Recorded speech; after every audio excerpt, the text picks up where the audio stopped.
As far as the chaos we find ourselves in these days, it's difficult to say which side pulled the trigger first.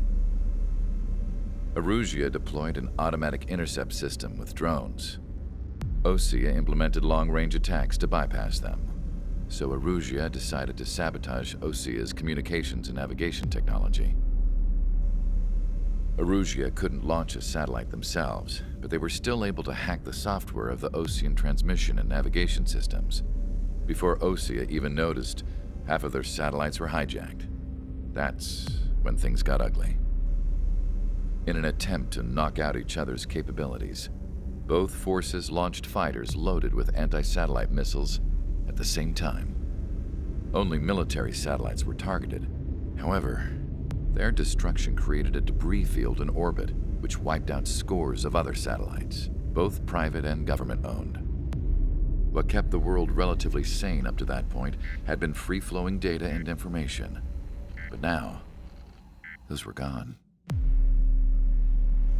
All that remained was chaos and confusion. Government and civilian broadcasts and transmissions were cut off. The flow of information had ceased. Forces on both sides of the conflict now found themselves unable to communicate with their superiors.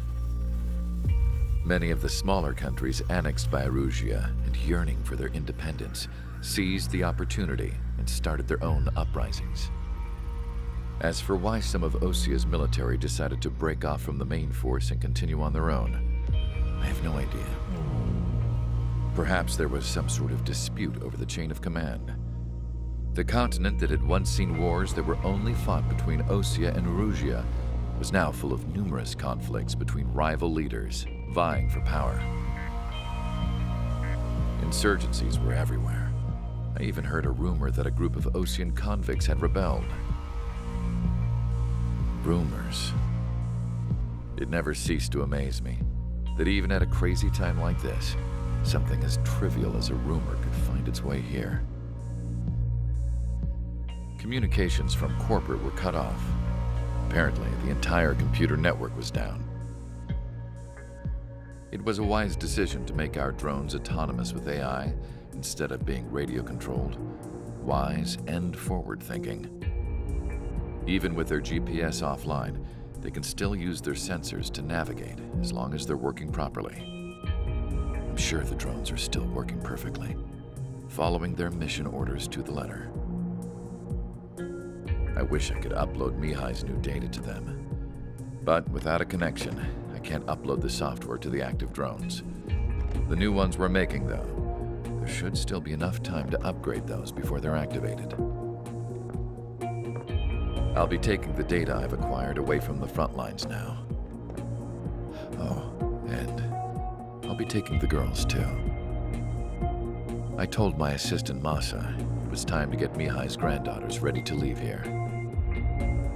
She's not much older than the girls, but she has a way about her, and I'm sure she won't have any trouble with them. I saw a plane flying off in the distance. I imagine it was looking for a safer place. The plane had a rose emblem on it.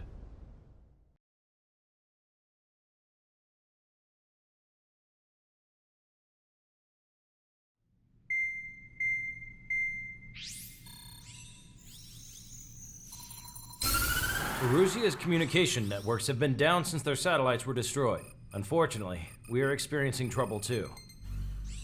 All of Usia has been affected, and we don't know when things will be back up and running. We're not even sure if this is Erusia's doing.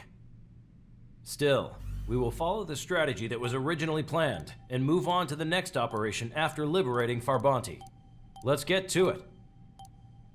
Since the war began, we've been receiving communications in secret from an officer in the Erusian army. With the capital under our control, Erusia's radical element is losing support quickly, affecting the balance of power. HQ is thinking of using the military officer as a way to gain leverage to settle peace negotiations.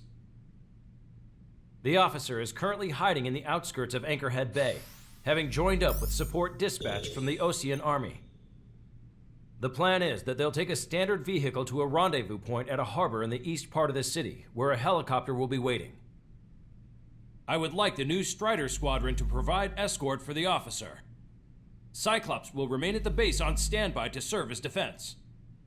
With the communication network currently down in the capital, I very much doubt Erusia will be able to mount a regimented counterattack.